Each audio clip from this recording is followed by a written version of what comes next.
मैं बताऊं, पहली रमज़ान की मेरी लाइव वीडियो देख लीजिएगा जो दस्तरखान की है, कसम खुदा की लाइव वीडियो बनाते हुए 6 दफ़ा रोया हूँ। मैंने जाहिर नहीं किया, कैमरे के पीछे था, मैं लोगों के चेहरे देख रहा था, मैं अपना सर पीट रहा था कि मैंने तो ये फानूस जो लगाए लाखों रुपए के, करोड़ों रुपए के सजाया है पूरा नुमाइश चौरंगी, कि लोग हंसते में आए। अभी ये कौन से चेहरे हैं? लोग बहुत डिप्रेस्ड हैं, लोग मर गए, लोग मर गए। अब बात सिंपल सी है यार, हमारे ऊपर जो हुक्मरान मुसल्लत किए हैं वो हमारे 80% कराची में गलियों में उनकी गाड़ी नहीं आ सकती। क्या हमारे हुक्मरानों की V8 गाड़ी शाह फैसल की गलियों में आ सकती है? मलिर की गलियों में आ सकती है? लांडी कोरंगी की गलियों में आ सकती है? खारदर, मीठादर, नाजमाबाद, कहाँ आ सकती है इनकी गाड़ियाँ? नई कराची, सरजानी, कहीं नहीं आ सकती। तो बात यह, हमारे ऊपर जो हुक्मरान मुसल्लत किए जाते हैं, बनाए जाते हैं, उनका लिविंग स्टैंडर्ड ही अलग है। उनका रोज़ा फजर से लेकर मगरिब तक होता है, उसके बाद उनकी एक अलग दुनिया है। हमारा पूरा साल रोज़ा है। अभी मैंने परसों एक पोस्ट देखी एक साहब की, जब चांद हुआ तो उन्होंने लिखा, अच्छी फैमिली है मतलब, उन्होंने लिखा कि भाई तुम लोगों के लिए रमज़ान का चांद हुआ है, हमारे घर में तो 3 महीने से रोजे चल रहे हैं भाई। अल्लाह अकबर। और ये सच है, इसमें कोई दो राय नहीं है भाई। 25 रुपए की रोटी कर दी आपने, लोग मर गए, लोग सुबह शाम बद्दुआएं दे रहे हैं लोग, और लोग अपने मरने की दुआएं कर रहे हैं। लोग कह रहे हैं अल्लाह ताला हमें मौत दे दे, हमसे अपने बच्चों की महरूमी नहीं देखी जा रही। अब जब बाप 2 कीनू लेकर घर में घुसता होगा तो बेटी पूछती नहीं होगी, पापा आप कहीं गिरे हैं क्या? बाप बोलता होगा नहीं बेटा मैं तो ठीक हूँ, खैरियत से हूँ। तो पापा थैली फट गई, 2 कीनू कैसे बचे हैं?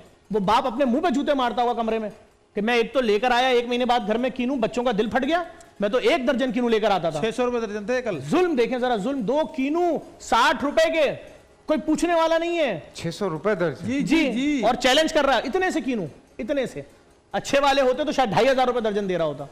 मैंने तो वीडियो बनाई पूरी। मेरे साथ स्टूडियोज में इस वक्त JDC से मतलब रूए रवां जफ़र साहब यहाँ मौजूद हैं, उनके दोस्त भी यहाँ पे मौजूद हैं जो एक बिजनेसमैन है। इनको लाने की वजह सिर्फ ये थी कि एक जो अभी मुहिम स्टार्ट की है, एक आपने मुहिम स्टार्ट की है, एक मेरे और दोस्त उन्होंने एक मुहिम स्टार्ट की है गधागरों के ख़िलाफ़, जो आपने पहले स्टार्ट की थी।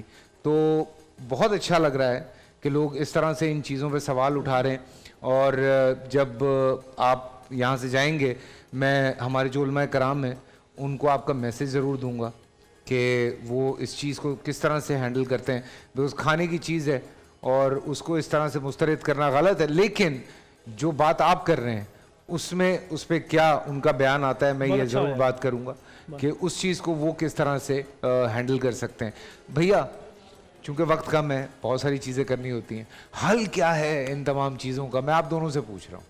हल सिर्फ और सिर्फ ये है कि अब सोशल मीडिया का दौर है, अगर हमारे हुक्मरान खुद से एक्शन नहीं ले रहे हैं तो अपने जो भी मसला है वीडियो बना के सोशल मीडिया पे छोड़ते रहें। देखिए मैं छोटी सी बात कर रहा हूँ, फ़कीरों की मुहिम मैंने ऐसे ऐलान शुरू नहीं की थी। मैंने एक छोटी सी चीज़ डाली पहले, मैंने कहा ये जो हम बिला वजह में फ़कीर को 10-10 रुपये दे रहे हैं, 10 रुपये की औकात ही 10 रुपये की तो टॉफ़ी भी नहीं आ रही ना, इसलिए 10-10 60 फ़कीरों को दे दिए, दिन के 600 रुपये, महीने के 18,000 रुपये दे दिए। किसको दे दिए? फ़कीरों को दे दिए। एक दुकानदार ने, कराची में सिर्फ जो FMCG की दुकानें हैं और इस तरह की 6.5 लाख दुकानें हैं, 1 लाख दुकानदारों ने अगर सिर्फ 18,000 दिए तो सालाना 32 अरब 40 करोड़ रुपए ये फ़कीर ले गए। अब जो हमारे शहर में लोग भूखे हैं, खुदकुशियां कर रहे हैं, खाना नहीं है, डबल नौकरी करके 40,000 कमा रहे हैं तो उसके बाद भी भूखे हैं, माँ की दवाई नहीं ला सकते, कोई घर में मर जाए दफना नहीं सकते। देखिए कितनी बड़ी जिल्लत की बात है, जिस माँ ने पैदा किया, कितनी अजियत में रही, 9 महीने पेट में रखा, तुम्हें चलना सिखाया, पढ़ना सिखाया, नाम दिया, इसको की जिल्लत कैसे खत्म होगी? वो जो 32 अरब 40 करोड़ रुपए फ़कीरों को दे दिया, वो फ़कीर जो पहले ही करोड़पति हैं, जो दिन का 1.5 लाख कमा रहे हैं, वो 32 अरब 40 करोड़ अगर हमने 20,000 के राशन के हिसाब से तकसीम किया तो पता है कितना बना? 16 लाख खानदानों को, 16.5 लाख खानदानों को। और अगर उसको 12 महीने पे तकसीम कर दिया तो 1,32,000 खानदानों को पूरा साल 20,000 रुपए दे दो, ये लो भाई। और ये पैसा कौन है? 1,32,000 खानदान, आपके गरीब रिश्तेदार, मेरे गरीब रिश्तेदार, जिनको हम अपनी तकरीबात में बुलाते भी अगर हैं तो स्टेज पे नहीं बुलाते, जिनसे हम मिलना जुलना इसलिए पसंद नहीं करते उनके पास हमारी जैसी गाड़ी नहीं है, उनके बच्चे हमारे जैसे बच्चों के स्कूलों में नहीं पढ़ते, उनका कपड़ा वैसा नहीं है जैसा हम पहनते हैं कपड़ा, हैं रिश्तेदार, खूनी रिश्तेदार हैं। क़यामत के दिन सवाल करेगा अल्लाह ताला कि तेरे बच्चे 40 डिशें खा रहे थे, उसके घर में भूख थी, तुम्हारे घर से 40 डिशों के 10 डिशों के धुआं उठ रहा था बावर्ची खाने से, उसकी पतीलियां खाली थी, उसकी बर्नी खाली थी, उसके घर के आटे का ड्रम खाली था। सवाल होगा ना, तो अपने रिश्तेदारों को दे दो, अपने पुराने मोहल्लेदारों को दे दो, अपने उन दोस्तों को दे दो जो तुम्हारे सामने जाहिर नहीं कर रहे हैं लेकिन वो बेचारे पैदल घरों को जा रहे हैं, अपनी बस का पैसा भी नहीं है। तो ये हम ये तो देखिए, जहाँ तक आपने उलमा कराम की बात की, मैं हमारे उलमा कराम बहुत समझदार लोग हैं और उनको भी पता है कि नाजायज़ मुनाफाखोरी और ये जो ज़ख़ीरा अंदोज़ी है इसके खिलाफ नबी पाक सल्लल्लाहु अलैहि वसल्लम ने क्या फरमाया। ठीक है, वो मेरे बड़े हैं, वो जो बोलेंगे, हम तो ताजिर एसोसिएशन की तरफ, ताजिरों की तरफ से हमने एहतजाज का ऐलान किया और हमने इनके साथ शामिल हुए और बायकाट का ऐलान किया।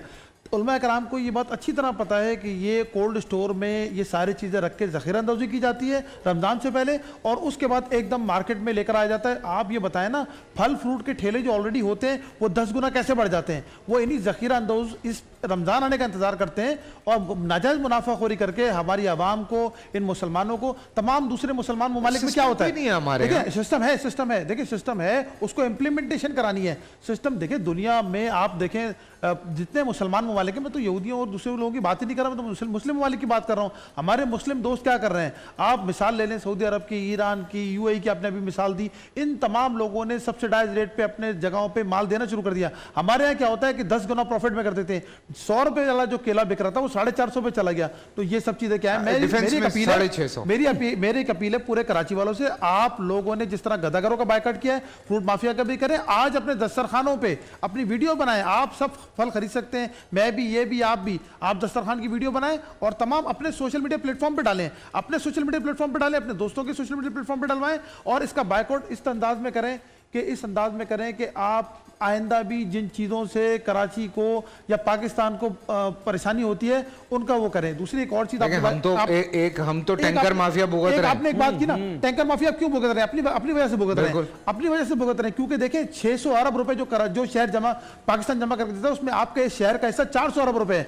जिस तरह मेरा लाहौर बना दिया गया तो मेरा कराची क्यों नहीं बनता, जिस तरह मेरा इस्लामाबाद बना दिया गया तो मेरा कराची क्यों नहीं बनता, मेरे ही पैसों से वो सारे शहर मेरे बना दिए गए तो मेरा ये शहर क्यों नहीं बनता। जगह जगह पैचेज है, ठीक है, मैं बड़ा भाई हूं कराची और मैंने सबको बोला आज बड़े भाई की कमर छिल चुकी है, उसके ऊपर जो बोरी रखी गई है उसकी जख्म से जगह जगह जख्म हो गए। कोई रोड मुझे सीधी दिखा दो, सड़क सीधी दिखा दो, मैं तुम्हारे साथ जाने के लिए तैयार हूं। 20 से ऊपर अगर स्पीड हो जाए रश के वक्त में या वैसे वक्त में या दिन के वक्त में, एक तो गड्ढा आ जाता है या कोई चीज आती है। मेरे शहर में रक्षों के ट्रक उतरते हैं, मेरे शहर में मास ट्रांजिट नहीं दी गई, हमारे शहर से पैसा उठा के दूसरे शहरों की मास ट्रांजिट दे दी, ठीक है, डिसैलिनेशन प्लांट नहीं दिया गया। दुबई में तो कोई नहर नहीं है, कोई मीठा पानी नहीं है, उन्होंने अपने पानी को काबिल इस्तेमाल बना लिया। हमारे पास 650 किलोमीटर की बेल्ट है, हम उसको काबिल इस्तेमाल नहीं बना रहे, ठीक है। उसके बाद आप ये देखें कि हमारे पास तो मीठा पानी भी आ रहा है, K4 भी है, आपके घर टैंकर से पानी आ रहा है लेकिन लाइन से नहीं आ रहा। आपको 1.5 करोड़ आबादी गिनी गई है, जबकि हमारे यहाँ जो रिहायशी आबादी है वो 3.5 पौने 4 करोड़ है। जफर भाई 5 करोड़ बोलते हैं, चले मैं एक लिमिटेड